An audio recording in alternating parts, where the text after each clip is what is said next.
الحمد لله رب العالمين،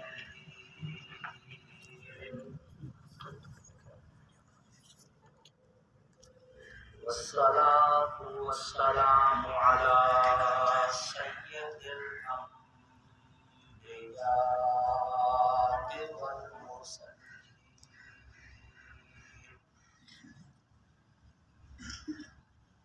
وعلى آله وأصحابه أجمعين.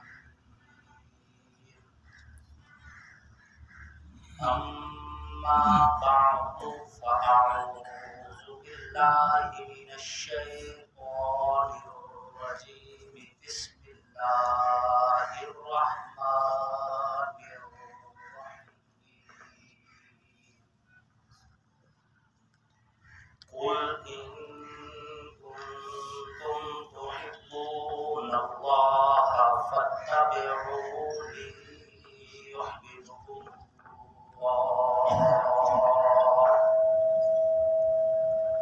وقال النبي صلى الله عليه وسلم: أنا خاتم النبيين لا نبي بعدي. صدق الله وصدق رسوله النبي الكريم، ونحن على ذلك لمن الشاهدين والشاكرين، والحمد لله رب العالمين.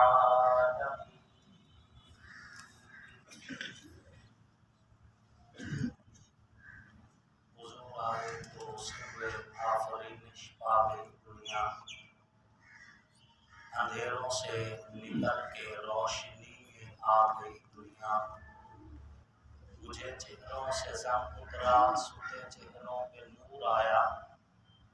حضور آئے تو انسانوں کو جینے کا شعور آیا. واجب سرکرین محسن ملت حضرات، اساتذہ کرام اور میرے ہم مکتب طالب علم بھائیوں، اللہ اور اس کے رسول صلی اللہ علیہ وسلم کی نبوت، ختم نبوت پر ایمان رکھنے والے، توحید و سنت کے علم برداروں، صحابہ کے غلاموں، اہل بیت کے غداروں، آپ سب لوگ اور ہم اللہ کے فضل و کرم سے ملک پاکستان کی عظیم دینی درسگاہ، عظیم اسلامی یونیورسٹی جامعہ خالد بن ولید میں ایک عظیم فریضہ نماز جمعہ کی ادائیگی کے لیے اکٹھے ہیں. یہ اللہ رب العزت کا کرم ہے، اس کا احسان ہے، اور اللہ رب العزت کا فضل ہے کہ اللہ رب العزت نے ہمیں اپنے گھر میں آنے کی اجازت دی، اپنے گھر پہ بیٹھنے کی اجازت دی. یہ اللہ رب العزت کا احسان ہے. اس میں ہمارا کوئی ذاتی عمل نہیں ہے، یہ رب کا چناؤ ہے. کسی شاعر نے بڑی خوبصورت بات کی ہے: یہ بڑے کرم کے ہیں فیصلے، یہ بڑے نصیب کی بات ہے، جسے چاہا در پہ بلا لیا، جسے چاہا اپنا بنا لیا. سامعین محترم، یہ میرے لیے اعزاز کی بات ہے کہ میں اس وقت اپنے مادر علمی میں ہوں، اور یہ میرے اساتذہ کا، اور خصوصاً استاد العلماء میرے محسن، میرے استاذ، میرے والد محترم کے بھی استاذ حضرت مولانا ظفر احمد قاسم صاحب متان اللہ بعلوم وفیوزہم، یہ ان کی مہربانی ہے، اس فقیر کا اعتماد ہے کہ انہوں نے مجھے اس لائق سمجھا اور اس قابل سمجھا. مجھے تو یہاں پر میں آ جاتا ہوں، صرف آنے میں ہی اللہ کے فضل سے وہ روحانی سکون ملتا ہے کہ جس کو میں لفظوں میں نہیں بیان کر سکتا. لیکن استاد جی نے حکم دیا اور الحمدللہ مجھے پہنچنے کا شرف حاصل ہوا. اللہ رب العزت حضرت استاد محترم مولانا ظفر احمد قاسم صاحب دامت برکاتہم العالیہ اور ان سمیت میرے تمام اساتذہ اس وقت جو تشریف فرما ہیں اور جو انہیں بھی تشریف فرما، اللہ سب کو ایمان، عزت، صحت کی سلامتی والی خوشحال لمبی زندگی نصیب فرمائے۔ سامعین محترم، اللہ رب العزت نے کرم کیا کہ ہمیں انسان بنایا اور انسان بنانے کے بعد مزید کرم کیا کہ ہمیں یہودی نہیں بنایا، نصرانی نہیں بنایا، رافضی نہیں بنایا، خارجی نہیں بنایا، ہندو نہیں بنایا، سکھ نہیں بنایا، اللہ نے آپ کو اور مجھے محمدی بنایا۔ ہم محمدی ہیں، ہم اللہ کے فضل و کرم سے کلمہ طیبہ جو اللہ رب العزت نے حضور صلی اللہ علیہ وآلہ وسلم کے ذریعے ہم تک پہنچایا، لا الہ الا اللہ محمد رسول اللہ پڑھنے والے ہیں۔ یہ اس رب کا کرم ہے کہ اللہ رب العزت نے ہمیں حضور صلی اللہ علیہ وآلہ وسلم کا امتی بنایا اور حضور صلی اللہ علیہ وآلہ وسلم اور آپ علیہ الصلوۃ والتسلیم کے صحابہ اور اہل بیت کی معرفت عطا کی۔ یہ میرا مادر علمی ہے، میں یہاں پر 8 سال پڑھا ہوں، زندگی کے 8 سال میں ایف اے کر کے یہاں پر آیا تھا، 8 سال میں نے یہاں پہ گزارے اور اللہ کے فضل و کرم سے میں یہ دعوے کے ساتھ کہہ سکتا ہوں کہ ہمارے گھر میں اس وقت جو علم کی خیرات ہے یہ اسی درسگاہ کی بدولت ہے۔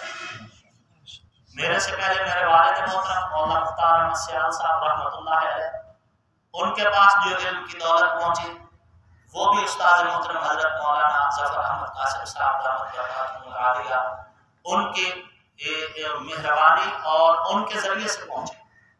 تو ہمارا تو یہ محسن گھرانہ ہے اور یہ محسن ادارہ ہے۔ اس ادارے میں رہتے ہوئے میں اللہ کے فضل و کرم سے مطمئن ہوں کہ اللہ نے مجھے اہل حق کے پاس بھیجا، اہل حق کے پاس پڑھنے کی توفیق دی اور اہل حق نے مجھے حق سکھایا اور الحمدللہ ہم اہل حق کے بتائے ہوئے راستے پر حق کی تبلیغ کرتے ہیں۔ یہ اس رب کا کرم ہے۔ میں جب فیلڈ میں پہنچا، یہاں سے پڑھ کے جب ہم نکلے تو جس ماحول میں مجھے کام کرنے کا موقع ملا وہ ماحول بالکل دیہات کا ماحول تھا اور جاگیرداروں کا ماحول تھا۔ وہاں پہ رہنے والوں کا مذہب وہی تھا جو وہاں کے ڈیرے دار کا مذہب تھا۔ ڈیرے دار نماز پڑھتے ہیں تو یہ بھی پڑھتے ہیں، ڈیرے دار نہیں پڑھتا تو یہ بھی نہیں پڑھتے۔ میں یقینی بات آپ کو کہہ رہا ہوں کہ میں ان علاقوں میں بھی گیا جہاں پہ میں نے جا کے پوچھا کہ بھائی آپ کس مذہب سے تعلق رکھتے ہیں، تو وہ کہتے تھے جی ہمیں تو کوئی پتہ نہیں، جو مذہب ہمارے خان کا ہے وہی مذہب ہمارے۔ وہاں پر مجھے کام کرنے کا موقع ملا اور وہاں پر لوگوں کے کنسیپٹس ہمارے بارے میں، خیالات ہمارے بارے میں کوئی اچھے نہیں تھے۔ وہ لوگ یہ تعصب لیے بیٹھے تھے کہ یہ جو اہل سنت والجماعت دیوبند سیکٹ سے تعلق رکھتے ہیں یہ رسول اللہ علیہ الصلوۃ والتسلیم کو اپنے جیسا کہتے ہیں، یہ حضور صلی اللہ علیہ وآلہ وسلم کی عزت نہیں کرتے، ان کو مقام نبوت کا پتہ نہیں ہے۔ وہاں کے لوگوں کا ذہن یہ بنایا گیا تھا کہ یہ وہ لوگ ہیں جو نبی علیہ السلام کی اہل بیت سے دشمنی رکھتے ہیں، یہ حضرت علی کی شان گھٹاتے ہیں، یہ حضرات حسنین کریمین کی عزت سے واقف نہیں ہے۔ ان لوگوں کو یہ پڑھایا گیا تھا کہ یہ پیدا ہوتے ہیں تو اہل اللہ اولیاء اللہ کے دشمن ہوتے ہیں۔ میں نے اللہ کے فضل و کرم سے وہاں پر کام کیا اور اس کام کا نتیجہ ہے کہ اللہ کے فضل و کرم سے 2009 میں یہاں سے گیا تھا اپنی تعلیم مکمل کر کے، اور 2011 تک مجھے کام کرنے کا موقع ملا اور 11 کے بعد میں نے سیاسی دنیا میں قدم رکھا۔ 2013 میں اس ادارے سے جو میں سوچ لے کے گیا تھا الحمدللہ 37,900 کچھ لوگوں نے اس سوچ کو قبول کیا۔ 2013 کے الیکشن میں میں نے جو آج بھی ویب سائٹ پہ میرا رزلٹ، وہ 37,900 کچھ لوگ تھے جنہوں نے ہمارے اس نظریے کی تائید کی جو میں مختلف جگہوں پہ تقریروں کی صورت میں لوگوں کے سامنے بیان کیا کرتا تھا۔ 5 سال مجھے حلقہ میں کام کرنے کا موقع ملا، وہی لوگ وہی جگہ، الحمدللہ میں نے اعتدال کے ساتھ، بردباری کے ساتھ اور بالکل تحمل مزاجی کے ساتھ کام کیا. الحمدللہ اس علاقے میں سے 2018 کے الیکشن میں 72,000 افراد نے اس فقیر پر اپنے اعتماد کے ساتھ. یہ آسان بات نہیں ہے، یہ آسان بات نہیں ہے. چونکہ میں کوئی سیاسی بیک گراؤنڈ نہیں رکھتا تھا، میں اس لیے آپ کو یہ بتا رہا ہوں اپنے طالب علم بھائیوں کو کہ آپ نے جب فیلڈ میں نکلنا ہے تو آپ کو بھی اسی حالات کا سامنا کرنا پڑے گا وہاں پر. اور آپ نے کام اعتدال کے ساتھ، تحمل کے ساتھ، بردباری کے ساتھ کرنا ہے. یاد رکھیے شدت کی راہوں پہ چل کے ہم اپنے نظریات کنوے نہیں کر سکتے، ہمیں معتدل رہ کر کام کرنا ہوگا. جو بات میٹھے لہجے سے پیار کی گفتگو سے سمجھ آتی ہے وہ بات اناڑ اور شدت سے سمجھ نہیں آتی. 72,000 افراد، میرا سیاسی بیک گراؤنڈ اور میری پوری فیملی میں کوئی بندہ پہلے الیکشن میں حصہ نہیں لیتا تھا، چھوٹے الیکشن میں بھی نہیں لیتا تھا.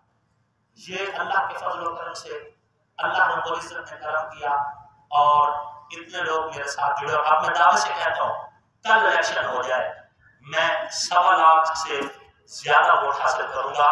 اور وہ سارے کے سارے وہ لوگ ہیں جو میری سوچ رکھتے ہیں اور الحمدللہ میری آواز پہ لگ رہتے ہیں. یہ اس لیے نہیں سنا رہا کہ میں کوئی اپنا کمال بتانا چاہ رہا ہوں، بتا اس لیے رہا ہوں کہ جو کام تحمل سے، بردباری سے، پیار محبت سے سمجھایا جا سکتا ہے وہاں سختی اتنا کام نہیں کرتی. میں نے وہاں پر لوگوں کو بیٹھ کر بٹھا کر سمجھایا. اب الحمدللہ میں صرف اپنے حلقہ میں 142 کلومیٹر لمبا حلقہ میں ایک دن میں 3 سے 4 بڑے بڑے جلسے کرتا ہوں اور ہر روز کرتا ہوں.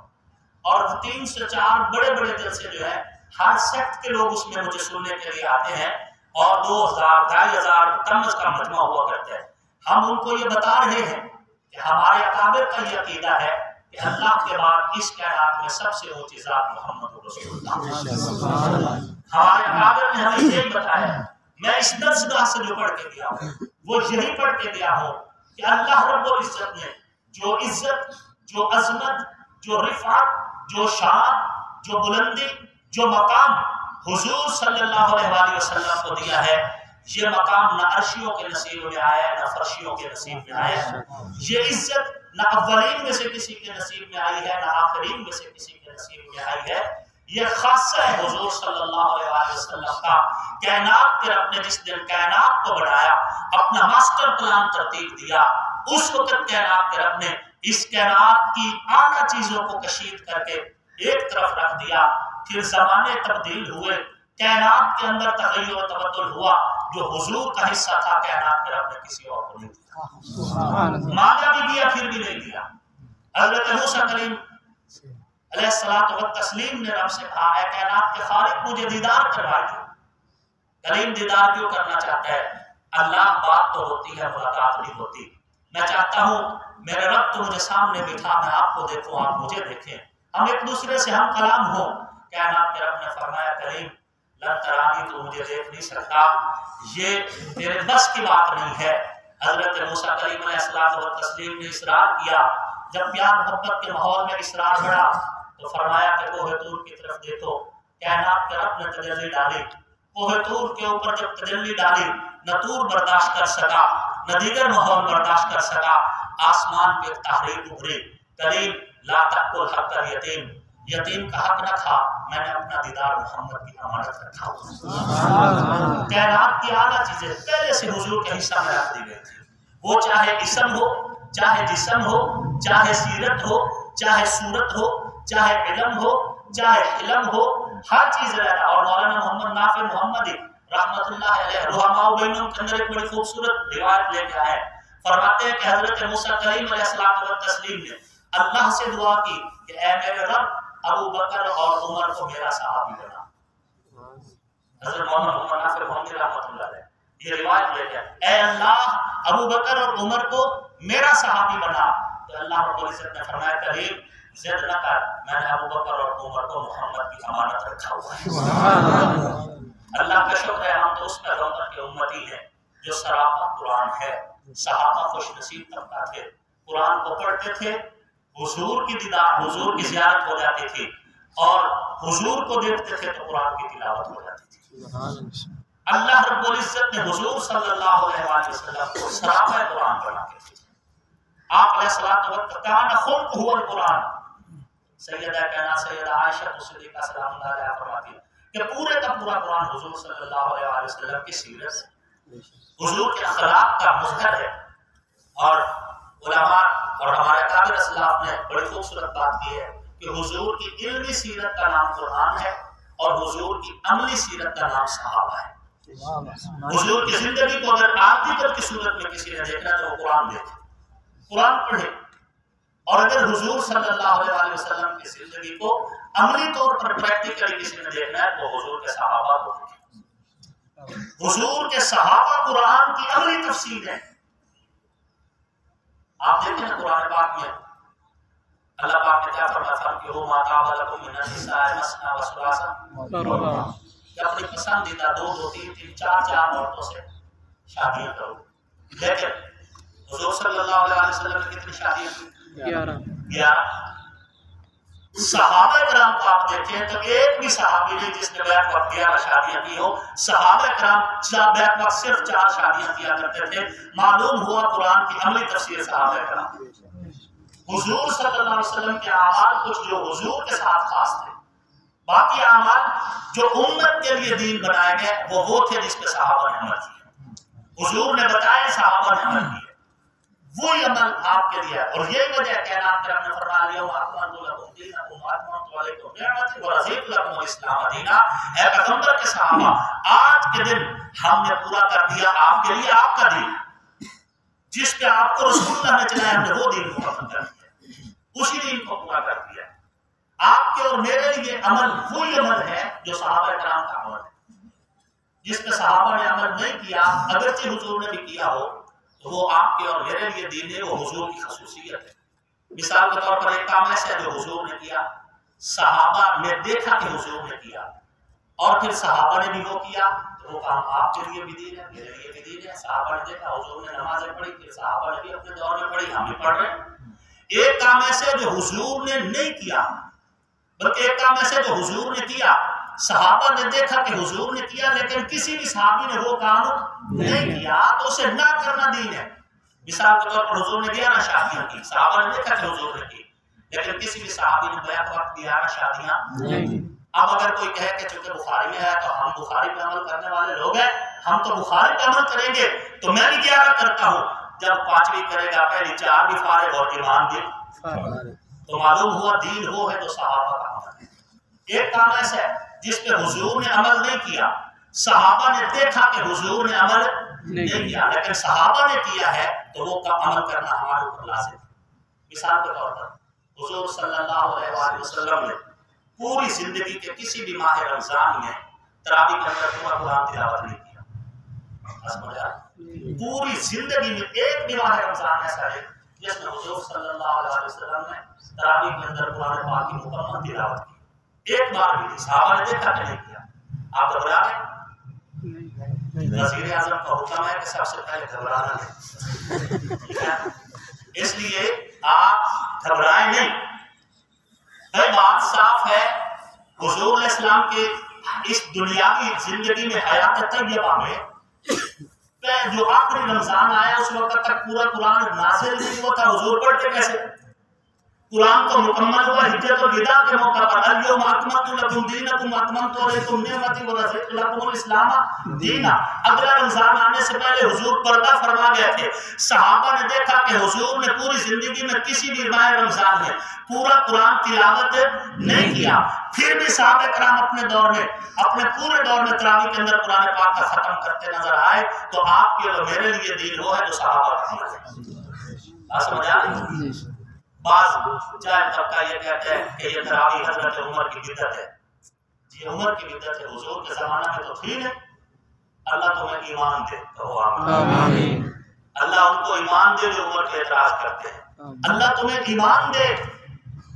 اللہ کے پیغمبر نے حضور کو بدعت کے لیے نہیں، اسلام کی عزت کے لیے مانا تھا. تمہیں حضور کی دعا ہی نہیں سمجھ آئی. اگر حضور نے فرمایا کہ اللہ اسلام کو عمر کے ذریعے سے عزت دے، اور عمر جو بولتا ہے اسلام کی عزت ہے، عمر جو سوچتا ہے اسلام کی عزت ہے، عمر جو کرتا ہے اسلام کی عزت ہے، عمر کا قول فعل ہر عمل اسلام کی عزت ہوگا. اب عمر کا کوئی کام بھی اسلام کو نقصان نہیں دے گا. کیونکہ حضور نے عمر کو عزت کے لیے مانگا، اسلام کی عزت کے لیے۔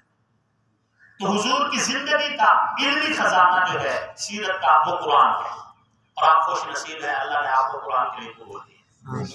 کتنے خوش نصیب ہیں وہ لوگ، خدا کی قسم، جنہیں اللہ نے قرآن پڑھنے پڑھانے کے لیے قبول کر دیا ہے۔ کتنے خوش نصیب ہیں وہ لوگ جن کی زندگی کی کمائی قرآن پڑھنے پڑھانے والوں پہ خرچ ہوتی ہے۔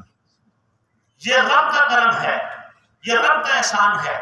اللہ جس پہ چاہے عنایت کرے، اسے قرآن پڑھنے پڑھانے کے لیے قبول کرے، جس پہ چاہے اللہ عنایت کرے اور قرآن کے خدمت کرنے والوں میں شامل کر دے۔ علماء نے لکھا ہے کہ یہی قرآن کا حوض کوثر بن جائے گا۔ الکوثر کا ایک معنی قرآن کی مفسر ہے، یہی قرآن کا حوض کوثر بن جائے گا۔ اور جو بندہ قرآن کو ٹائم یہاں پر نہیں دے رہا، کل اسے حوض کوثر پہ ٹائم نہیں ملے گا۔ جو یہاں قرآن پاک کو ٹائم نہیں دے رہا، اسے کل حوض کوثر پہ ٹائم نہیں ملے گا، اس کا منہ حوض کوثر سے پھیر دیا جائے گا۔ حیران ہو کے کہے گا لما حشرتنی اعمی وقد میرے رب آنکھیں جو ہے حوض کوثر نظر کیوں نہیں آتا؟ میں کہا کرتا ہوں فرشتے دھکا دے کے کہیں گے تیری آنکھیں ہوتی تو تجھے قرآن نظر نہ آتا؟ قرآن تو تاخچے میں رہ گیا، تویزوں کی کتاب بن گیا، بچیوں کی رخصتی کے وقت سر کے اوپر سائے کی ایک کتاب بن کے رہ گیا تمہارے نزدیک، تم نے قرآن کو ٹائم ہی کر دیا تھا۔ اس لیے خوش نصیب ہیں آپ حوض کوثر پہ بیٹھے ہیں، اللہ کی قسم کھا آپ حوض کوثر پہ بیٹھے ہیں۔ اور میں حیران ہوتا ہوں، لوگ کہتے ہیں اللہ جام کوثر نصیب فرما، میں کہتا ہوں فرشتے ہنسا کرتے ہوں گے، اللہ نے انہیں قرآن کی صورت میں حوض کوثر دے رکھا ہے، یہ ایک گلاس کوثر کا مانگ ہے۔ قرآن پڑھتے رہیے کہ آپ حوض کوثر پہ بیٹھے ہیں۔ قرآن پڑھنے پڑھانے والے اللہ کے بہت قریب ہیں، اللہ کے بہت قریب ہیں۔ تو سامعین محترم، حضور کی علمی سیرت کا نام قرآن ہے اور حضور کی عملی سیرت کا نام صحابہ ہے۔ اور میں کہا کرتا ہوں، میں نے وہاں پہ کئی بار تقریروں میں کہا، میں نے کہا اللہ کی قسم کھا کے کہتا ہوں، میں 8 سال مدرسے میں پڑھا، 8 سال میں میرے کسی بھی استاد نے مجھے یہ نہیں کہا کہ حضور کا درجہ بڑے بھائی جتنا ہے۔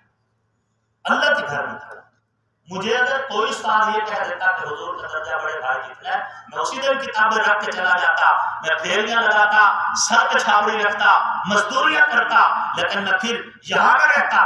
میں نے 8 سال میں اپنے اساتذہ کو جب بھی حضور کا ذکر کرتے دیکھا تو یہی نظریہ پڑھاتے دیکھا کہ بعد از خدا بزرگ کوئی کس ہے؟ ہمیں یہی پڑھایا گیا کہ حضور کے برابر کوئی نہیں ہے، حضور کے جیسا کوئی نہیں، کائنات کے رب نے مخلوق میں حضور کو سب سے مالا بنایا۔ میرے پیر مرشد سید نفیس الحسین شاہ صاحب رحمۃ اللہ علیہ وہ فرمایا کرتے تھے، اے رسول امین خاتم المرسلین، تجھ سا کوئی نہیں، تجھ سا کوئی نہیں ہے عقیدہ یہ اپنا بصدق و یقین، تجھ سا کوئی نہیں، تجھ سا کوئی نہیں، دست قدرت سے ایسا بنایا تجھے، جملہ اوصاف سے پھر سجایا تجھے، اے ازل کے ہنسی، اے ابد کے ہنسی، تجھ سا کوئی نہیں، تجھ سا کوئی بتلائے کیسا سراپا لکھوں، کوئی ہے وہ کہ جس کو میں تجھ سا کہوں، توبہ توبہ نہیں، توبہ توبہ نہیں، تجھ سا کوئی نہیں، تجھ سا کوئی نہیں۔ اللہ رب العزت نے حضور کے جیسا بنائے۔ حضرت خان مکرم کا رحمۃ اللہ علیہ فرمایا کرتے تھے، حسینہ جمیلہ کا منہ موڑ دیتا، محمد بڑا رب کا لب توڑ دیتا۔ حضور صلی اللہ علیہ وسلم، ہم تو اللہ کا شکر ادا کریں کہ اللہ نے ہمیں حضور کو امتی بنایا ہے، حضور صلی اللہ علیہ وسلم کو امتی بنایا ہے۔ آپ علیہ الصلوۃ والتسلیم نے، اللہ رب العزت نے حضور کو یہ عزت دی کہ حضور صلی اللہ علیہ وسلم کے قرآن کو حضور کے ساتھ ایسے جوڑ دیا کہ آپ علیہ الصلوۃ والتسلیم کو سراپا قرآن بنا دیا۔ ہم تو اللہ کا شکر ادا کریں کہ ہمیں حضور صلی اللہ علیہ وسلم کو امتی بنایا گیا ہے۔ اس نعمت میں اللہ کا شکر ادا کر کے رہا کریں۔ اللہ آپ اور میرا خاتمہ ایمان پہ فرمائے۔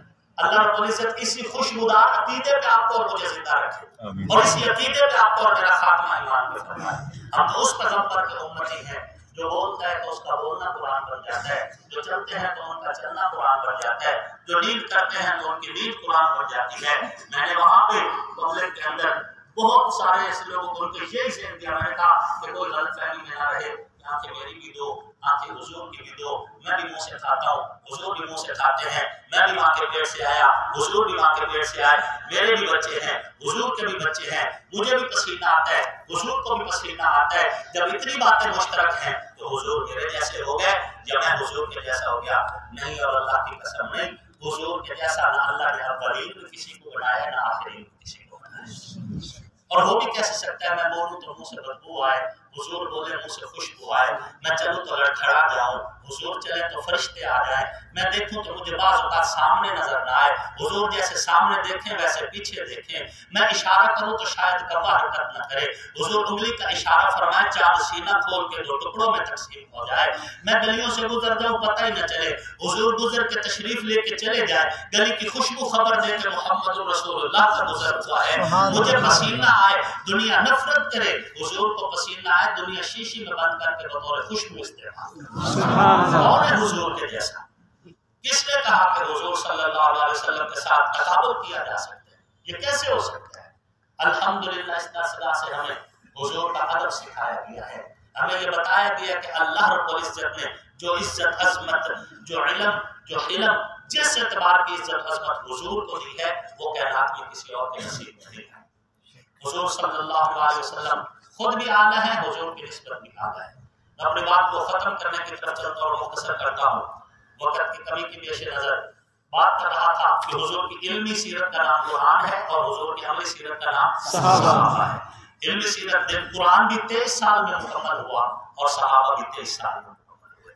قرآن کے بھی 2 حصے ہیں، ایک حصہ مکی ہے ایک حصہ مدنی ہے. صحابہ کے بھی 2 حصے ہیں، ایک حصہ مہاجرین کا ہے ایک حصہ انصار کا ہے. اللہ رب العزت نے حضور صلی اللہ علیہ وسلم کے صحابہ کو پھر مزید آگے سمجھنے کے لیے حضور کی زندگی کا کچھ حصہ دن ہے اور کچھ حصہ رات ہے. جو دن کے مسائل ہیں وہ حضور علیہ السلام کے در والوں نے بتائے ہیں، جو رات کے مسائل ہیں وہ حضور کے گھر والوں نے بتائے ہیں. ہم در والوں کے بھی نوکر ہیں، ہم گھر والوں کے بھی نوکر ہیں. حضور صلی اللہ علیہ وسلم کی مرضی ہے، حضور نے جن کو چاہا اپنی چادر کا سایہ دیا، جن کو چاہا اپنی چادر کا سایہ دیا، حضور نے جن کو چاہا اپنے روضے کا سایہ دیا. ہم اپنے قابل سے یہ سبق پڑھ کے نکلے ہیں، جو چادر کے سائے تلے بیٹھے ہیں وہ بھی عزت والے ہیں، جو روضہ کے سائے میں ہیں وہ بھی عزت والے ہیں. ہمیں یہی بتایا گیا کہ خلیفہ خلافہ سیدنا ابوبکر صدیق رضی اللہ تعالیٰ عنہ کی الف سے لے کر حضرت مولا کائنات مولا علی کرم اللہ وجہہ کی یا تک نبی کا یارانہ بھی شاندار ہے، نبی کا گھرانہ بھی شاندار ہے. نبی کا یارانہ بھی شاندار ہے اور نبی کا گھرانہ بھی شاندار ہے. ہم تو مکی بھی ہیں، ہم مدنی بھی ہیں. مکی ہونے کا مطلب کیا ہے، مدنی ہونے کا مطلب کیا ہے؟ مکی ہونے کا مطلب یہ ہے جو کعبہ میں پیدا ہوا ہم اس کا بھی احترام کرتے ہیں. مدنی ہونے کا مطلب ہے جو روضہ میں سوئے ہوئے ہیں ہم ان کا بھی احترام کرتے ہیں. مستدرک حاکم امام حاکم رحمۃ اللہ علیہ یہ بات لے کے آئے کہ حضرت علی کرم اللہ وجہہ کا کعبہ میں پیدا ہونا تواترات میں سے ہے. شاہ ولی اللہ محدث دہلوی رحمۃ اللہ علیہ اپنی کتاب ازالۃ الخفا کے اندر یہ تحریر فرماتے ہیں کہ حضرت علی کرم اللہ وجہہ کے دیگر فضائل میں سے ایک فضیلت یہ بھی ہے کہ اللہ نے انہیں کعبہ میں پیدا کیا. تو جو کعبہ میں پیدا ہوا ہے ہمیں اس پہ بھی کوئی شکوہ نہیں ہے. جو روضہ میں آج تک حضور کے سینے سے لگ کے سوئے ہوئے ہیں ہمیں ان سے بھی کوئی شکوہ نہیں ہے. کعبے والے سے بھی ہم محبت کرتے ہیں، روضے والوں سے بھی ہم محبت کرتے ہیں.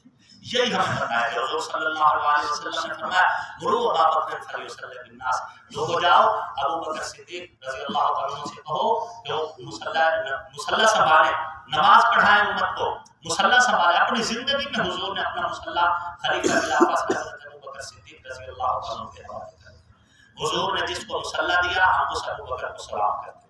حضور علیہ الصلوۃ والتسلیم نے فرمایا خیبر کے موقع پر کار میں جھنڈا ایک ایسے بندے کے ہاتھ میں دوں گا یفتح اللہ علیہ یدہ، اللہ اس کے ہاتھوں پہ فتح جاری کریں گے. یحب اللہ ورسولہ، اللہ رسول سے پیار کرتا ہے، ویحبہ اللہ ورسولہ، اور اللہ رسول بھی اس سے پیار کرتے ہیں. کل جب صبح ہوئی تو حضور نے جھنڈا حضرت علی کو دیا. حضور نے جس کو مصلی دیا اس کو بھی سلام، حضور نے جس کو جھنڈا دیا اس کو بھی سلام. یہی اس درسگاہ سے ہمیں سبق ملا ہے. اس درسگاہ کا یہی سبق الحمدللہ الحمدللہ اس درسگاہ نے ہمیں حب الوطنی سکھائی ہے، اس درسگاہ نے ہمیں تحمل مزاجی سکھائی ہے، اس درسگاہ نے ہمیں اس ملک کا نظریہ سمجھایا ہے. اسی درسگاہ سے الحمدللہ ہم تیار ہو کر نکلے ہیں. آج ملک پاکستان میں اپنے ملک اور اپنی قوم کی خدمت کر رہے ہیں اور اس ملک کے اندر قانون اور آئین کے دائرے میں رہتے ہوئے ہم غلبہ اسلام اور استحکام پاکستان کی جنگ لڑ رہے ہیں اللہ کے فضل و کرم سے. اور یہ وہ ادارہ تھا جہاں پہ یہ دعائیں مانگی جاتی تھی کہ اے اللہ ہمارے ملک کی سرحدوں کی حفاظت کر، اے اللہ سرحدوں کے اوپر پہرے داروں کی حفاظت کر. یہی ادارہ جس نے ہر دور میں ملک کی سلامتی کے لیے اپنے طالب علموں کو بھی درس دیا اور ملک کی سلامتی کے لیے دعا بھی کی۔ اللہ کے فضل و کرم سے ہم یہیں سے پڑھ کے گئے ہیں اور یہیں سے نکلے، اور یہ سبق ہمیں یہیں سے دیا گیا ہے کہ اس ملک سے محبت جو ہے یہ بھی ایمان کا حصہ ہے، اپنے وطن سے محبت کی ہے، اور خصوصاً وہ ملک جسے اسلام کے نام پہ حاصل کیا گیا ہو، اور خالصتاً اس نعرے پہ کہ پاکستان کا مطلب کیا، لا الہ الا اللہ۔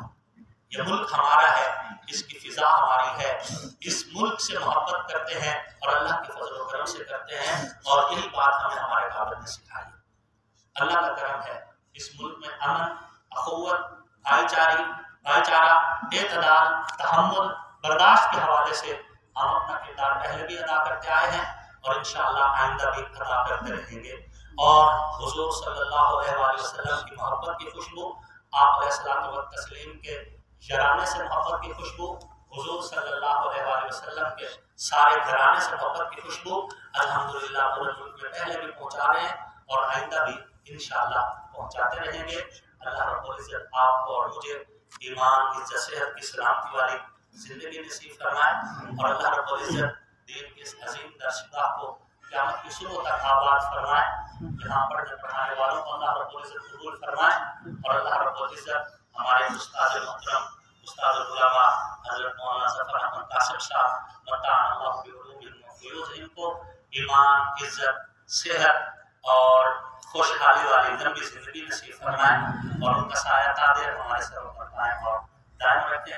آنکھوں کا نور دل کی چاہت حسین ہے، اسلام کی شناخت غیرت حسین ہے، پورو قصور جنت میں ہے دلپذیر، لیکن سردار شباب جنت سید حسین ہے۔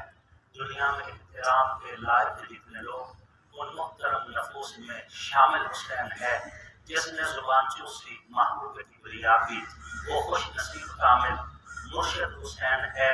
کافر بڑے جو کرتا ہو نفرت حسین سے، عاشق میرا تو مذہب عقیدہ حسین ہے، وما علینا الا البلاغ المبین۔